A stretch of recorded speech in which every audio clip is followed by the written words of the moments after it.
Alors bonsoir, nous sommes le 14 janvier 2026 et le 26 Tevet de 5786. Le thème de ce soir, c'est comment ne pas parler de l'Iran. Ce qui se passe en Iran est tragique. Nous le vivons tous, nous voyons ce qui se passe, nous sommes choqués. Voilà, choqués, très choqués de ce qui se passe. Ça nous rappelle un petit peu ce qui s'est passé le 7 octobre en termes de sauvagerie, en termes comment dirais-je, de non-respect de la vie humaine. Et ça nous a choqués parce que aussi on ne savait pas à quel point cette révolution qui est en cours, je pense que ça va être déterminé en tant que révolution, va se développer et à quel prix. Nous avons vu surtout Donald Trump faire des déclarations, des déclarations comme quoi il allait venir aider les Iraniens à combattre et à continuer cette révolte qui devient une révolution. Et il leur a dit, n'arrêtez pas, l'aide arrive. Ça, c'était hier. Hier, c'est-à-dire le 13 janvier. Et là, nous voyons qu'ils se sont réunis hier soir, tous les grands pontes de l'armée, de la défense américaine, et ils ont certainement décidé certaines choses. Nous essayons de comprendre à travers les différents messages contradictoires ce qui va se passer, et nous sommes en expectative complète parce que on ne sait pas comment les choses peuvent se développer. Ça peut être très grave, ça peut nous amener à une guerre mondiale, parce que n'oubliez pas, ce qui se passe autour de l'histoire de l'Iran, ce n'est pas juste la révolution d'un peuple, c'est que si les nations aident, et notamment les États-Unis, éventuellement Israël, aident les Iraniens à prendre le pouvoir de leur pays, eh bien, ça va entraîner certaines choses, notamment le fait que la Russie n'aura pas ses collaborateurs avec qui ils avaient fait une entente, avec qui ils avaient fait un pacte. N'oubliez pas, ça fait plusieurs années, peut-être 6-7 ans, que, et je l'ai déjà dit sur cette tribune, que l'Iran, la Russie et la Chine avaient fait un pacte.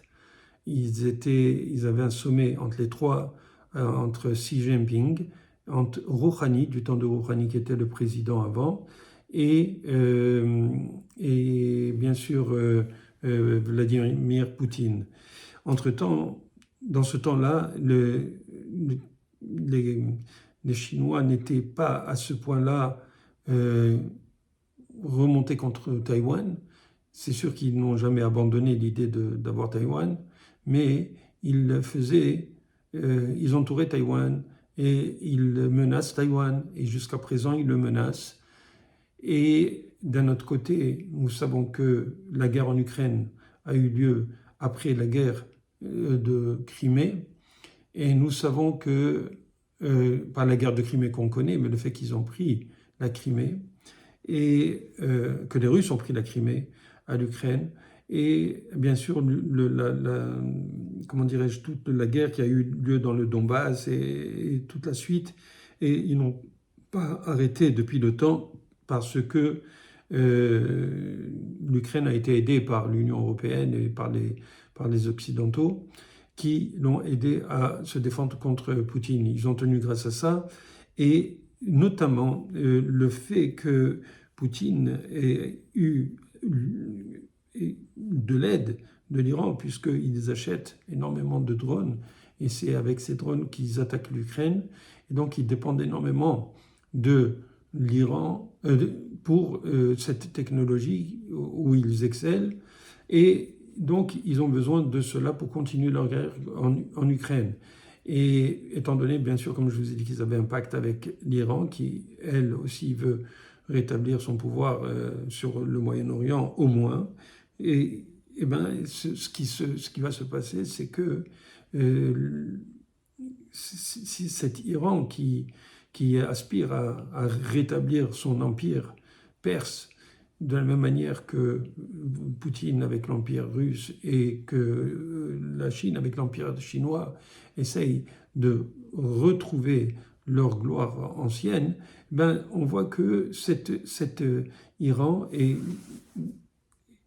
là pour la Russie et que si Donald Trump et les Américains empêchent la Russie d'avoir ces drones, eh ben, ils vont être beaucoup plus vulnérables par rapport à l'Ukraine. Donc on voit que tout est lié. On voit que tout, c'est de la macro géopolitique, si vous voulez. C'est pas simple ce qui est en train de se passer. Il y a des intérêts énormes par rapport au pétrole, par rapport à l'économie, par rapport aux dettes des pays. Et comme on sait, Donald Trump a volé, a kidnappé le Maduro au Venezuela, et on sait que c'était un genre d'avertissement aussi à l'Iran, comme quoi on pourrait le faire avec l'ayatollah Khamenei, du fait que l'Iran collabore énormément aussi avec les Vénézuéliens, et bien sûr l'Argentine dans le temps. On sait comment ils ont été présents et qu'ils ont fomenté des sales coups là-bas. Donc tout est imbriqué, au niveau de la géopolitique, c'est très vaste. Je ne pense pas que je sois le spécialiste de ce qui se passe dans le monde, mais il y a des intérêts économiques, des intérêts stratégiques, des intérêts politiques et aussi, si vous voulez, au niveau de défense des pays. Donc c'est pas simple tout ce qui se passe. Le monde est très compliqué et nous allons arriver malheureusement à, en tout cas d'après nos écrits, d'après la Torah, d'après les prophètes, nous savons que à la fin des temps, il y aura une conflagration mondiale. Il y aura deux blocs qui vont s'affronter. Le bloc, si vous voulez, occidental contre le bloc, si vous voulez, islamique ou arabe, arabo-islamique, on ne sait pas exactement. Il y a dans l'Ireskel, oui, c'est, si je me souviens bien, oui, dans l'Ireskel, au chapitre 38-39, on parle de la guerre de Gog ou Magog, on voit des pays, et dans ces pays, bien sûr, quand on parle par exemple de Mécher qui va être uni avec d'autres pays contre les Perses, etc. On sait que c'est un peu bizarre, mais il va avoir quelque part comment dirais-je, après que on va voir que c'est pas possible de s'entendre entre ces deux blocs, eh ben, il va avoir obligatoirement à la fin comment dirais-je, une guerre qui va être vraiment grave. Et ces deux pays, enfin, ces deux blocs de pays plutôt, vont s'allier contre Israël. Et pourquoi? Parce que, comme d'habitude, il faut trouver comment dirais-je, un coupable. Et comment on appelle ça, le bouc émissaire, oui.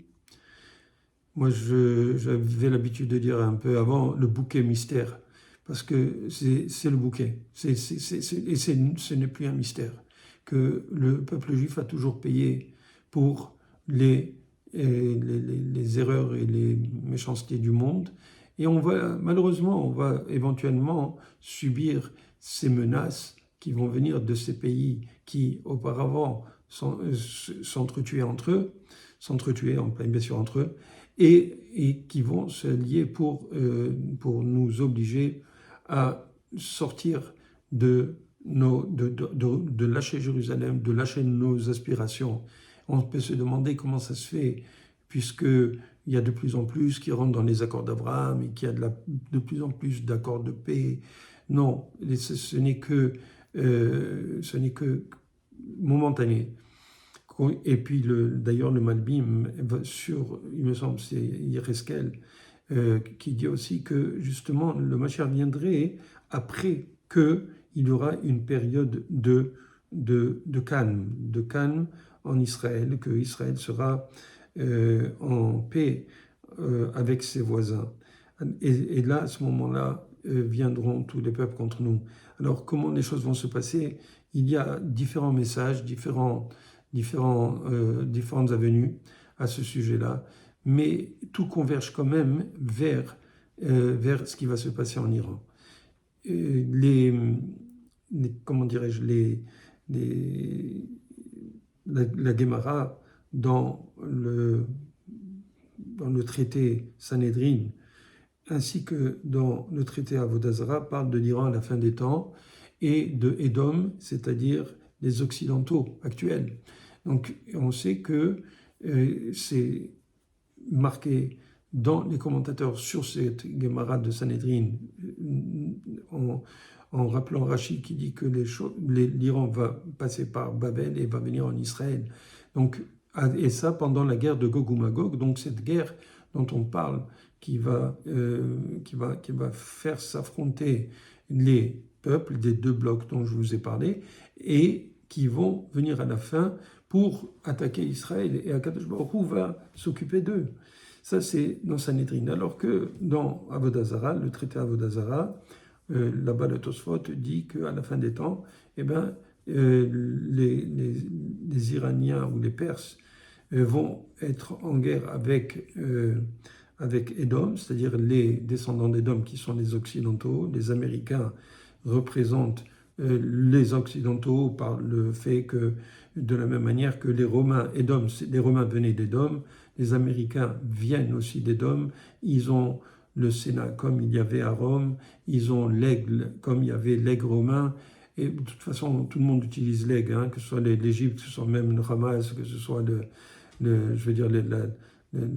l'État entre guillemets de Palestine qui a ouvert une ambassade. J'ai vu qu'ils avaient l'aigle aussi sur l'ambassade, je pense c'était à Londres, où ils ont aussi un aigle sur la façade de l'ambassade. Alors, vous voyez, c'est sûr que l'aigle était en tout cas représenté, était l'emblème de Édom, était l'emblème de Rome. Et nous voyons que le fer de lance, si vous voulez, de Édom, c'est les États-Unis. Tout le monde se retourne vers les États-Unis, attendent que les États-Unis réagissent actuellement. Et on voit que effectivement, les yeux sont tournés vers Donald Trump, on attend sa réaction. Et bien sûr, lui, il envoie des différents messages, des différents signaux, peut-être de telle manière à brouiller les cartes. D'accord? Il écoute tout le monde, c'est quelqu'un qui est intelligent, il écoute ses conseillers, il écoute Israël, il écoute les pays arabes qui sont amis, et il essaye certainement de trouver la meilleure solution pour donner la chance aux coureurs, c'est-à-dire à ceux qui font des manifestations en Iran.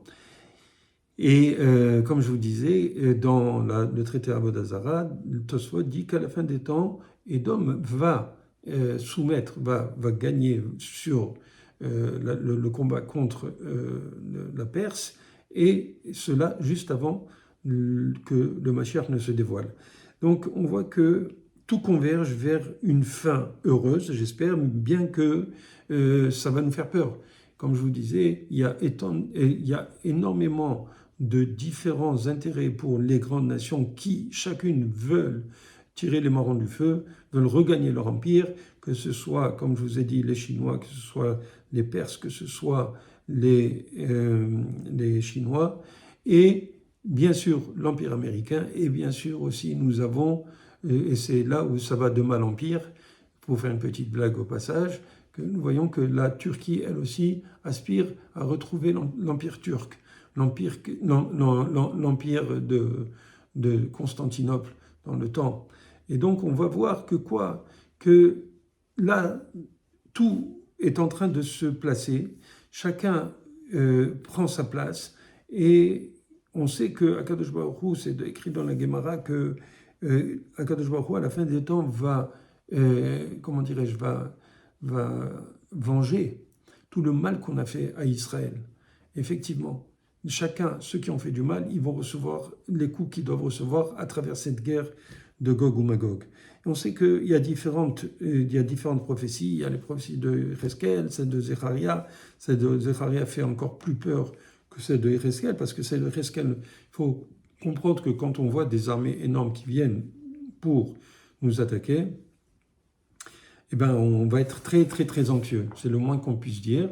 Et de la même manière, Zecharia, c'est encore plus que ça, parce que là, ils arriveraient à faire du mal réellement, et pas juste des menaces, pas juste de venir contre nous, mais là, de rentrer à Jérusalem, etc. Donc, il faut savoir que ce qu'on a vu le 7 octobre, ce n'est qu'un petit avant-goût pour nous dire attention. Akadosh Baruch Hu, il nous dit réveillez-vous, je vous envoie des messages. Je l'ai déjà dit ici plusieurs fois, quand on a parlé de ce sujet, il y a une réelle chance que les choses qui sont prévues par Zecharia arrivent. Le 7 octobre, c'était juste un avant-goût pour nous réveiller, pour nous dire attention, ce qui est écrit dans les prophètes, ça peut se réaliser. Donc faites attention, réveillez-vous. Et malheureusement, vous savez, nous, le peuple juif, on a vu des miracles. Mais d'un autre côté, si on ne se réveille pas, Akadosh Baruch Hu va nous dire, écoutez, je vous ai mis dans ce monde pour me servir. Je vous ai mis dans ce monde pour donner l'exemple à tout le monde. Si vous ne faites pas ce que vous êtes venu, ce que vous avez été assigné à faire depuis avant la création du monde, ben, malheureusement, il va arriver des choses qui vont vous réveiller.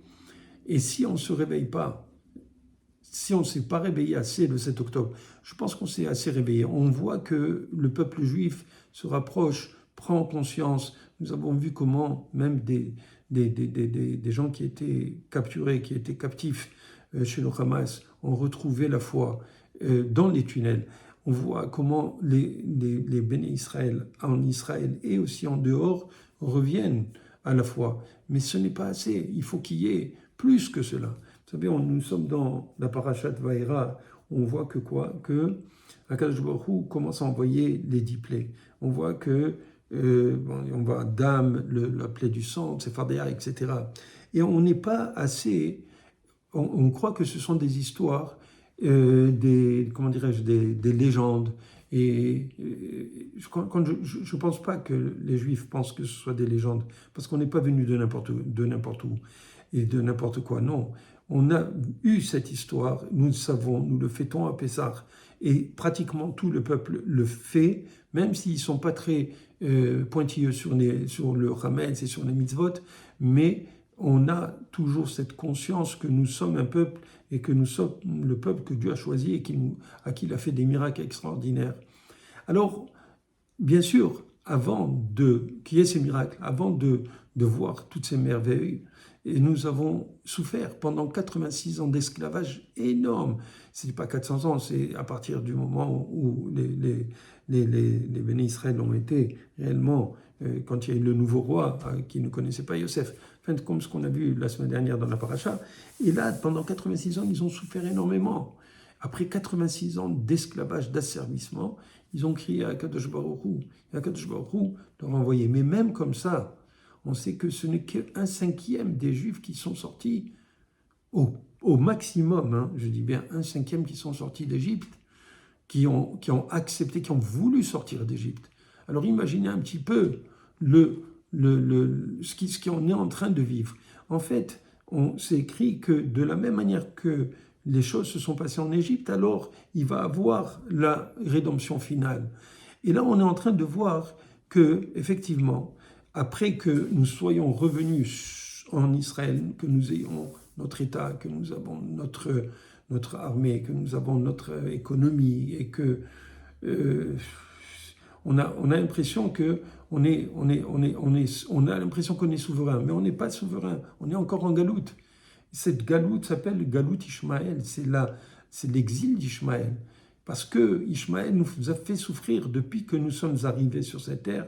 Il nous a fait souffrir et il continue à nous faire souffrir. Et malheureusement, vous voyez bien qu'un juif, il ne va pas aller se balader dans des endroits ou des villes arabes sans avoir peur de se faire égorger en tant que juif. On voit comment ça, même, je parle d'Arabes israéliens, à plus forte raison, dans les territoires. On a vu comment les choses se sont passées quand il y a eu des juifs qui se sont, comment dirais-je, égarés à Ramallah. Donc, il faut savoir que nous n'avons pas réellement, nous ne sommes pas souverains, nous ne sommes pas libres sur notre propre pays. Et donc, il faut se réveiller. Il faut se dire que n'importe quoi peut arriver.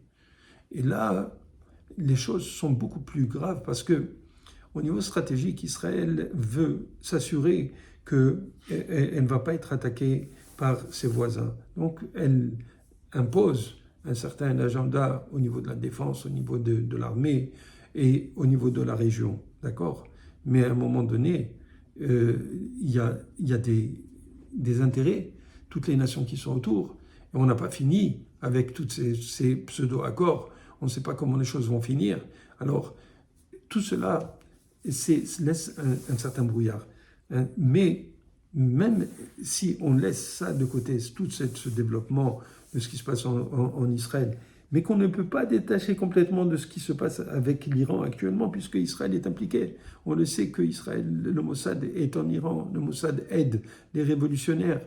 Tout le monde le dit, et je ne pense pas qu'il y ait de fumée sans feu. Donc effectivement, on a vu qu'Israël a attaqué pendant la guerre des 12 jours et que l'Amérique a aidé à détruire les centrales nucléaires. Et il y a encore du nucléaire qui est encore là-bas. Mais tout cela est imbriqué, que ce soit ce qui se passe en Iran ou que ce soit ce qui va se passer, ce qui se passe avec tous les pays alentours. On voit comment l'Égypte, cette semaine, la semaine dernière, juste à la fin de la semaine, il me semble, ils ont envoyé un bateau militaire, un navire militaire qui est rentré dans les eaux territoriales israéliennes. Et les Israéliens ont tiré sur ce bateau pour le repousser. Donc, on est où, là? Quand on voit ce qui se passe en politique, c'est des fois déroutant, ça nous met mal à l'aise. On voit que même les accords qu'on devait avoir avec les accords de cessez-le-feu, qu'ils devaient retourner tous les otages et qu'ils devaient être démilitarisés au niveau du Hamas et tout ça, n'est pas appliqué. Et ils veulent déjà avancer à la phase 2, les Américains. Donc, à qui se fier? À qui se fier? Et on voit aussi que même les Américains que nous pensons qui sont nos amis, ils ne sont pas vraiment nos amis. Si vous prenez tous les démocrates, la moitié du pays, et vous prenez tous les extrêmes droites du mouvement MAGA qui est allié avec le vice-président Vance, eh ben, on ne sait plus, il nous reste combien de sympathisants? Peut-être 40% aux États-Unis qui défendraient, je dis bien, le peuple juif. On ne sait pas, tout peut arriver. Et je l'avais déjà dit depuis longtemps, du temps de George Bush, père, quand il y avait, je pense que c'était Shamir qui était en ce temps-là le Premier ministre, Yitzhak Shamir, où Benjamin Netanyahou, la première fois qu'il avait été Premier ministre, qui a osé parler contre Bush, les Américains se sont abstenus dans une résolution du Conseil de sécurité. Et on ne peut pas avoir confiance quand il s'agit d'intérêts au niveau des soi-disant amis. On peut s'attendre à n'importe quoi. On ne sait pas. Donc, en qui avoir confiance? On ne peut avoir confiance que dans nos mitzvot, les mitzvot que nous faisons. Si nous faisons des mitzvot, alors nous allons avoir les prophéties qui vont se réaliser, mais vont se réaliser de façon plus douce, notamment probablement comme Yecheskel. Et nous espérons que nous aurons assez de mérite pour que ce soit le scénario de Yecheskel qui arrive, où nous n'allons qu'avoir peur, et non que, Chas Shalom, souffrir comme ce qu'il y a eu le 7 octobre, et en plus grand, Chas Shalom. On espère que ce ne sera pas comme ça pour que le peuple juif fasse teshuva, et au contraire que ce soit fait par amour, par un retour sincère, par un retour à la Torah, par un retour à la croyance en Akadosh Baruch Hu. Et juste pour finir, je reviens encore à l'Iran parce que c'est ce qui nous préoccupe actuellement en ce moment, comment les choses vont finir. Il faut être clair. Les Iraniens ne vont pas laisser les autorités, que ce soit iraniennes ou mondiales, leur voler leur révolution. Ils veulent une révolution, ils veulent un changement de régime, ils aspirent à une vengeance contre ces tyrans sanguinaires, c'est clair. Ils ont tué beaucoup de monde, ils ont pendu, ils ont massacré des enfants. C'est pas normal ce qui s'est passé. Donc, effectivement, ça c'est un constat qu'on doit comprendre. D'une façon ou d'une autre, il va y avoir un changement en Iran. Est-ce que ça va se passer d'une façon douce, c'est-à-dire qu'ils vont s'entendre pour partir de là-bas, pour être exilés? Peut-être que Donald Trump fait beaucoup de bruit justement pour arriver à cela sans effusion de sang, d'accord? Et d'ailleurs, nous voyons que son vice-président Vance veut que les choses se passent de façon diplomatique, alors qu'il y en a d'autres qui veulent que ce soit par voie militaire. Donc on voit qu'il n'y a pas une grande... Il va y avoir quelque chose qui va se passer obligatoirement. Ils vont finir par avoir gain de cause. Mais l'autre option, c'est quoi? C'est que, étant donné que nous savons que ce qui a toujours mu les musulmans, d'accord, et ça, je ne faisais pas de jeu de mots, mais ce qui les a fait bouger, toujours les musulmans, c'est la croyance en l'islam et en Mehdi, qui est leur messie, d'accord, qui est leur... notamment chez les chiites, qui disent c'est je sais pas, le 12e comment dirais-je, ayatollah ou le 12e chef du chiisme qui va être le Mahdi. Je m'y connais pas trop, je me rappelle pas très bien de quel ayatollah, si c'était le 12e ou le 13e. En tout cas, de toute façon, c'est quelque chose qui est dans ce style. Et pour eux, il faut absolument que l'islam ait raison. Donc, ce qui les fait bouger, c'est cette croyance absolue dans le fait que l'islam a raison et que c'est elle qui va dominer le monde. Donc, c'est sûr que d'un autre côté, nous avons les pays, comme je vous ai dit, les pays qui aspirent à leur empire, qui veulent pour comment dirais-je, leurs propres intérêts, avoir aussi le pouvoir sur au moins une grande zone d'influence. Et on verra comment les choses vont se passer. On verra bientôt. Donc, d'une façon ou d'une autre, si c'est cela, s'ils ne veulent pas lâcher, malheureusement, il va y avoir une déflagration. Et cette déflagration, elle peut amener, comme je vous ai dit au début de Shiur, à probablement une guerre mondiale, parce que les intérêts sont énormes. Les intérêts, que ce soit russes, que ce soit chinois, tout est en train de popper. Alors, on va voir comment les choses vont se finir. Nous avons nos yeux qui vont vers Akadosh Baruch Hu. Nous prions pour que le monde ne souffre pas trop, et certainement pas notre peuple qui a énormément souffert. Donc, nous prions pour que nous restions sauf dans toute cette histoire, que nous soyons à l'abri de tous les maux. Et malheureusement, nous savons, parce que nous le vivons chaque jour, nous voyons des morts dans notre peuple, en Israël, des soldats ou des citoyens qui se font attaquer, des bombes et des attentats. Alors, en espérant bien sûr que tout ceci s'arrête, mais nous devons continuer à prier, nous devons lever les yeux vers le ciel. Et nous devons avoir cette conviction que Akadosh Baruch Hu va nous envoyer ce Mashiach, ce Rédempteur. Et ce Rédempteur, ce n'est pas c'est pas pour lui spécifiquement. On n'attend pas un homme parce qu'on a besoin d'un homme. On a besoin d'un homme qui apporte la parole de Akadosh Baruch Hu dans le monde, qui nous montre que Akadosh Baruch Hu est derrière lui, de telle manière à ce que le nom de Akadosh Baruch Hu soit grandi et sanctifié, parce que c'est cela que Le prophète dit Veitgadalti veitkadishti. Je vais me faire grandir et je vais me rendre saint aux yeux des nations. Et c'est ce que nous attendons très bientôt, Bezrat Hashem, parce que nous, notre but en tant qu'être humain, c'est d'être en contact avec Akadosh Baruch Hu, d'être en contact, pas juste en contact, en fusion avec Akadosh Baruch Hu. D'accord? On doit ressentir Akadosh Baruch Hu. Et quand Akadosh Baruch Hu va se montrer, va agir à travers son Mashiach, on va voir la grandeur de Akadosh Baruch Hu.